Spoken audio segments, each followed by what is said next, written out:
Welcome to the second part of the advanced defending video.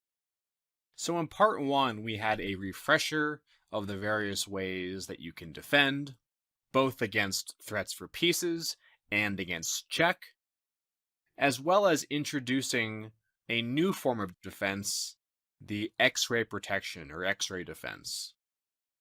The final piece of this advanced defending video is going to cover defending against checkmate, because this, of course, is a very important technique to learn how to do. Okay, so to defend against checkmate, you can apply the same techniques that you've learned previously in the earlier defense videos to defending against checkmate as well. There are, maybe one or two more defensive techniques that you can use, but for the most part, they're the same. All right, so let's take a look at this position from Black's perspective this time. Okay, so in these examples, it's important to identify where the checkmate threat is, okay, and then what the best way to defend against it might be. All right, so obviously, when you're first starting out, trying to figure out how your opponent is threatening to checkmate you is probably a little more complex and complicated than simply seeing what piece of yours is threatened, right? Which is completely understandable. So in this position, what is the threat here that white is hoping to do? The answer is queen to h8 checkmate. All right, this queen and bishop combination. If the queen goes to h8, the king is going to have no moves, and of course, this bishop on f6 is protecting the queen on h8. So we cannot allow this to happen. Take a look at the position and see what you would do here for Black. The correct answer is knight takes f6. All right, so here's an example of capturing the piece or one of the pieces that is threatening checkmate in the position. If you didn't see knight takes bishop, another possible solution is knight to g7. It's obviously not as good as winning a piece for free, but what knight to g7 does is it's blocking the bishop's connection from f6 to h8 so that the queen can no longer go there without being captured for free by the king. Okay? If you tried to run away and move the king, unfortunately that does not help matters. So if you go king to f8, okay, white does the exact same thing with the same effect. So queen to h8 is still checkmate in this position. All right. Example number 2. So similar pattern in this case. White is threatening checkmate via queen to g7. So what do you think you would do here? There are actually 3 possible correct answers. All right, and this is where, chess gets more complicated. This is the beauty of the game. Okay? So there are 2 ways to block against this checkmate, and 1 way to protect this against the square that white wants to deliver checkmate on.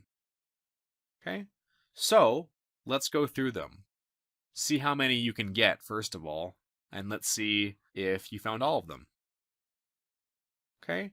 The first option is queen to f8, protecting against queen to g7, and also, of course, kind of attacking, in a way, white's queen on h6, offering a queen trade, for example. Okay?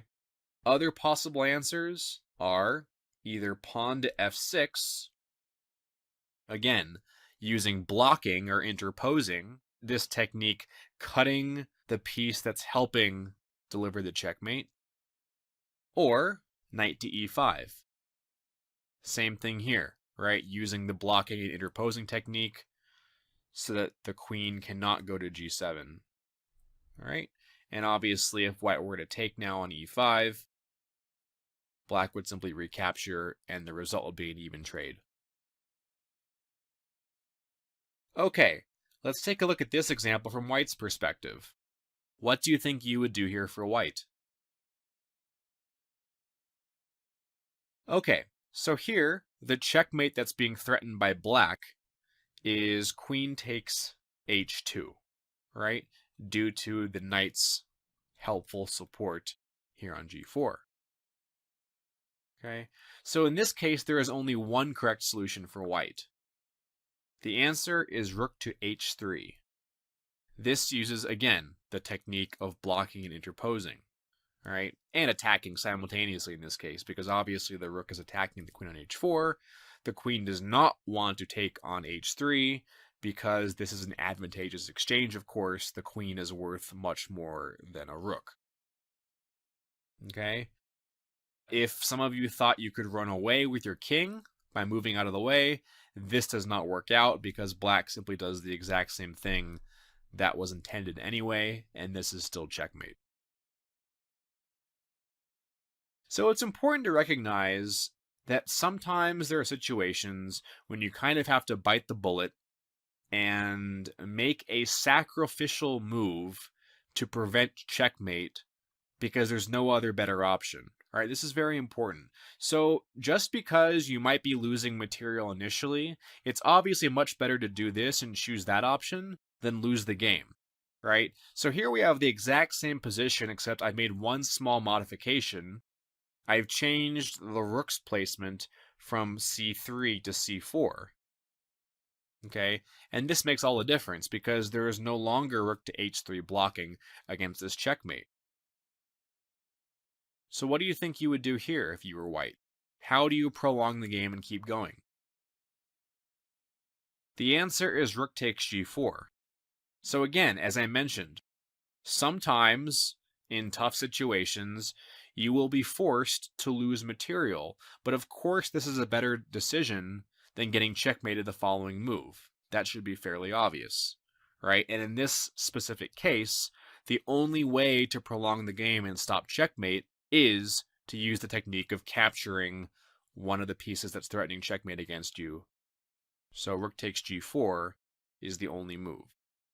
You're losing the exchange, but in this case, you can follow it up with taking black's pawn on c7, and this is still a fight. White still has chances in this game. Much better than getting checkmated in one move. All right, to conclude and wrap up, we are going to simplify one of the most common missteps in beginner's chess. Okay, this is the concept of the back rank checkmate. The way a back rank checkmate works is it's actually very, very simple. It's just a situation where a king is on the last rank, right? So depending on what color you are, it's either going to be on the 1st or 8th rank, right?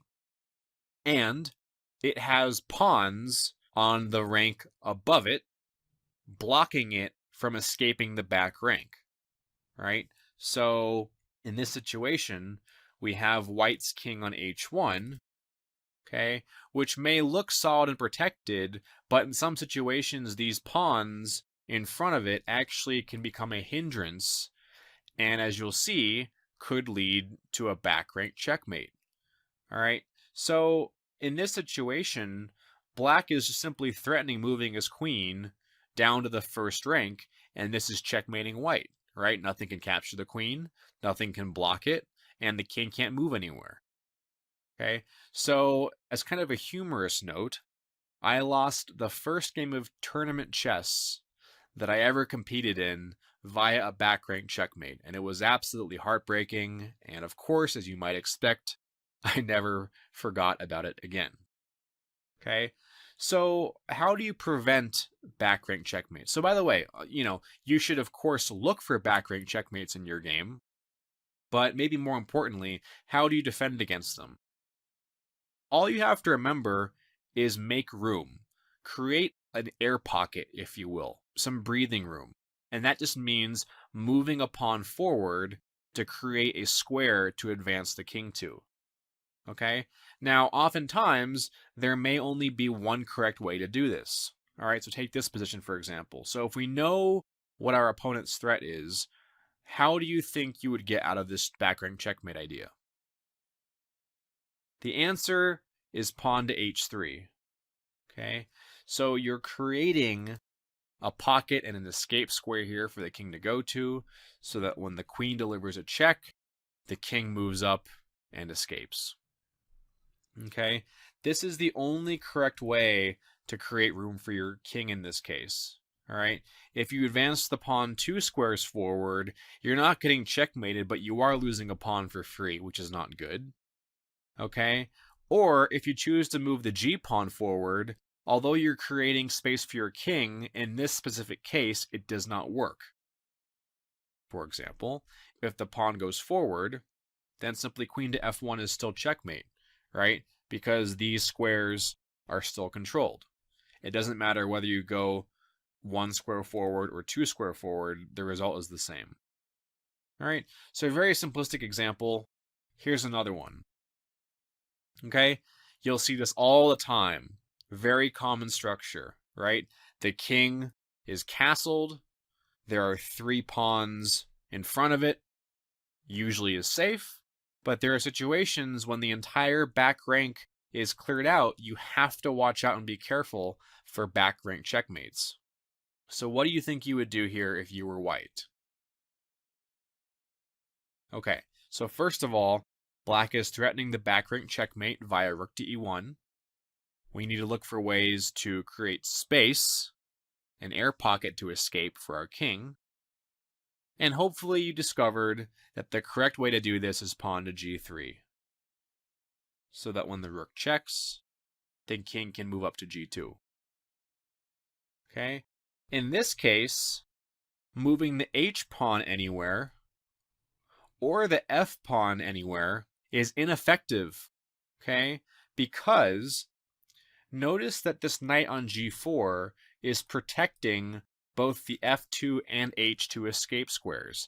So a very easy way to identify which pawn to move forward in your games is to look at which of your opponent's pieces is protecting their respective escape squares. Okay, that's a really easy way to identify which pawn to move. So in this case, if the knight is defending f2 and h2, the only logical square that you can make room is g2. Correct?